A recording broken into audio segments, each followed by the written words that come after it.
নমস্কার বন্ধুরা, প্রাইমারি নিয়োগ সংক্রান্ত খুবই গুরুত্বপূর্ণ একটি আপডেট রয়েছে তোমাদের জন্য। তো বন্ধুরা, তোমরা প্রত্যেকেই জানো গত 8ই এপ্রিল সোমবার আমাদের ডিএলএড ভার্সাস বিএড ক্ল্যারিফিকেশান মামলা বা এমপি ক্ল্যারিফিকেশান মামলার শুনানি হয়েছে। তো যেই শুনানিতে আমরা জানতে পেরেছি যে সমস্ত স্টেটে তার এসএলপি করা ছিল, সেই এসএলপির ভিত্তিতে ইন সার্ভিস বিএড যে সমস্ত ক্যান্ডিডেটরা রয়েছে তারা বাদ পড়বে, আর যে সমস্ত স্টেটে এই সমস্ত এসএলপি করা ছিল না সেখানে কিন্তু বিএড ডিগ্রিধারী যে সমস্ত চাকরি প্রার্থীরা চাকরিরত অবস্থায় রয়েছে তারা কিন্তু বাদ পড়বে না, এরকমটাই কিন্তু আমরা জেনেছি। তো এই সমস্ত আপডেট আমি তোমাদের কাছে অবশ্যই তুলে ধরেছিলাম। তো আজকের এই ডিএলএড ভার্সাস বিএড ক্ল্যারিফিকেশান মামলা সংক্রান্ত আরও একটি গুরুত্বপূর্ণ আপডেট কিন্তু এই মুহূর্তে রয়েছে, আর সেটা হচ্ছে আমাদের ওয়েস্ট বেঙ্গলে 2020-21 সালে যে 16,500 শিক্ষক রিক্রুটমেন্ট হয়েছিল, সেই রিক্রুটমেন্টে যে সমস্ত বিএড ডিগ্রিধারী ক্যান্ডিডেটরা অংশগ্রহণ করেছিল তাদের বিরুদ্ধে কোনো এসএলপি রয়েছে কিনা, কিংবা যে সমস্ত ক্যান্ডিডেটরা এই নিয়োগ প্রক্রিয়াতে অংশগ্রহণ করেছে তাদের তো এখনও পর্যন্ত ব্রিজ কোর্স করানো হয়নি এনসিটির রুলস অনুযায়ী, তো সেক্ষেত্রে তাদেরকে কি বাদ দেওয়া হতে পারে, এই বিষয়টা কিন্তু আজকের এই ভিডিওটার মধ্যে দিয়ে আলোচনা করব। তো বন্ধুরা, তোমাদের প্রথমেই বলে রাখি, এই যে 16,500 শিক্ষক রিক্রুটমেন্টটা হয়েছিল সেক্ষেত্রে যে সমস্ত বিএড ডিগ্রিধারী ক্যান্ডিডেটরা অংশগ্রহণ করেছে তাদের বিরুদ্ধে আমাদের কোনো এসএলপি কিন্তু করা ছিল না, অর্থাৎ পর্ষদের তরফ থেকে কিন্তু কোনো এসএলপি করা ছিল না। তবে হ্যাঁ, এই যে নিয়োগটা, এই নিয়োগের বিরুদ্ধে একটা মামলা কিন্তু কলকাতা হাইকোর্টে দায়ের করা রয়েছে, এখনও পর্যন্ত সেই মামলাটি পেন্ডিং অবস্থায় রয়েছে। ঠিক আছে, তো সেটা নিয়ে যদি মাথা চাড়া দেয়, আবার ঠিকভাবে যদি সেই মামলাটাকে গুছিয়ে ফিরিয়ে আবার যদি শুনানিটা হয় সেক্ষেত্রে কি হবে সেটা আমি বলতে পারছি না, কিন্তু পর্ষদ থেকে এই নিয়োগের বিষয় বা নিয়োগের বিরুদ্ধে কোনো এসএলপি কিন্তু করা ছিল না। এটা গেল এক নম্বর। দ্বিতীয়ত যে বিষয়টা হচ্ছে ব্রিজ কোর্সের বিষয়টা, তো ব্রিজ কোর্স করা নেই তার মানে কি এবারে যে সমস্ত বিএড ক্যান্ডিডেটরা 16,500 নিয়োগে অংশগ্রহণ করেছে তাদেরকে কি বাদ দেওয়া হবে? না বন্ধুরা, এরকমটা কিন্তু নয়। আমাদের পর্ষদের উদ্দেশ্যে সুপ্রিম কোর্ট থেকে একটা বড় নির্দেশ কিন্তু দেওয়া হয়েছে, সেটা হচ্ছে যে আগামী 1 বছরের মধ্যে এই সমস্ত বিএড ডিগ্রিধারী ক্যান্ডিডেটদের যে ব্রিজ কোর্সটা সেটা কিন্তু কমপ্লিট করিয়ে নিতে হবে।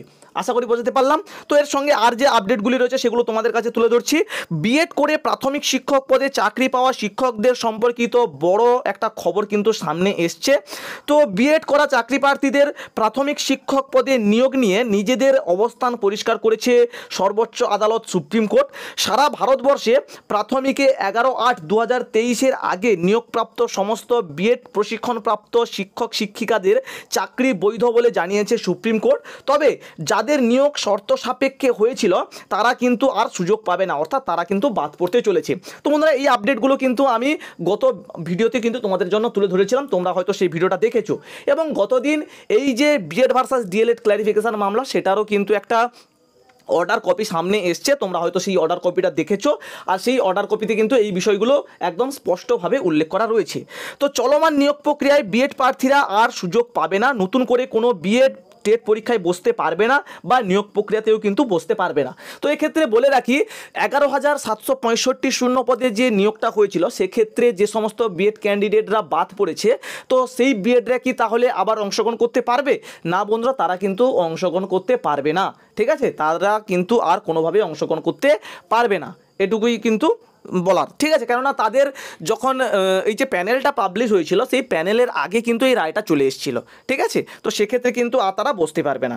তো এবারে চাকুরিরত প্রাথমিক শিক্ষক শিক্ষিকাদের মধ্যে যাদের বিএড ডিগ্রি রয়েছে কিন্তু ব্রিজ কোর্স করানো হয়নি তাদের 1 বছরের মধ্যে কিন্তু ব্রিজ কোর্স করাতে হবে, যেটা আমি একটু আগে বললাম, 1 বছরের মধ্যে কিন্তু ব্রিজ কোর্স করাতে হবে। আর এই নির্দেশটা কিন্তু সুপ্রিম কোর্ট থেকে প্রত্যেকটা রাজ্যের জন্য দিয়ে দেওয়া হয়েছে। ঠিক আছে, আশা করি তোমরা বুঝতে পেরেছো। তবে সুপ্রিম কোর্টের রায়দানে 2023 পর বিএড ডিগ্রিধারী যে সমস্ত চাকরি প্রার্থীরা প্রাথমিকে আসতে চাইছে তারা কিন্তু আর কোনোভাবেই আসতে পারবে না, ফলে নতুন করে আর প্রাথমিক শিক্ষক নিয়োগ পদে তারা আবেদনও করতে পারবে না। তবে একই সঙ্গে আগে চাকরি পাওয়া বিএড করা শিক্ষকদের স্বস্তি দিয়েছে কিন্তু সুপ্রিম কোর্ট। 2023 আগে যারা বিএড দিয়ে প্রাথমিকে চাকরি পেয়েছে তাদের চাকরি বৈধ বলে জানিয়েছে, শুধুমাত্র যাদের শর্ত সাপেক্ষে চাকরিটা দেয়া হয়নি। প্রসঙ্গত উল্লেখ্য, ওই গত 8 তারিখে যে সুপ্রিম কোর্টের ডিএলএড ভার্সাস বিএড ক্ল্যারিফিকেশন মামলার শুনানি হয়েছে, আদালত সেক্ষেত্রে জানিয়েছে প্রাথমিকে 11/8/2023 আগে নিয়োগপ্রাপ্ত সমস্ত বিএড প্রশিক্ষণপ্রাপ্ত শিক্ষকদের চাকরি বহাল থাকবে। তো বন্ধুরা এটার সঙ্গে আরও একটা তোমাদেরকে আপডেট দিয়ে দিই, 58,000 যে শিক্ষক নিয়োগটা হয়েছে তার বিরুদ্ধে কিন্তু একটা মামলা তোমরা জানো হয়েছে আমাদের বিচারপতি রাজশেখর মান্তার বেঞ্চে। আর রাজশেখর মান্তা সেক্ষেত্রে কি জানিয়েছে, যদি ঠিকমতো মানে প্রুফ যদি না দিতে পারে পর্ষদ, সেক্ষেত্রে কিন্তু পুরো একদম 2014 সালের যে টেট পরীক্ষা, সেই টেট পরীক্ষাটাকেই কিন্তু বাতিল করে দেবে। সেক্ষেত্রে কত চাকরি প্রার্থীরা বাদ পড়বে সেটা তোমরা আশা করি বুঝতে পেরেছো।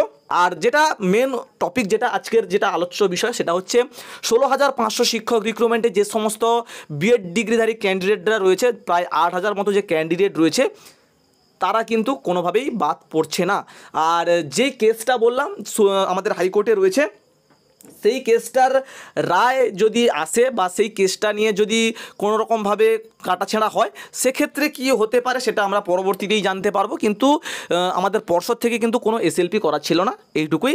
আর এক বছরের মধ্যেই কিন্তু যে সমস্ত বিএড ক্যান্ডিডেটরা চাকরিরত অবস্থায় রয়েছে তাদের কিন্তু ব্রিজ কোর্স করাতে হবে, এইটুকুই কিন্তু আপডেট। ঠিক আছে, তো যদি ভিডিওটা ভালো লেগে থাকে অবশ্যই চ্যানেলটিকে সাবস্ক্রাইব করো, পাশে থেকো। দেখা হচ্ছে পরবর্তী ভিডিওতে। আজকের মতো টাটা, জয় হিন্দ, বাই।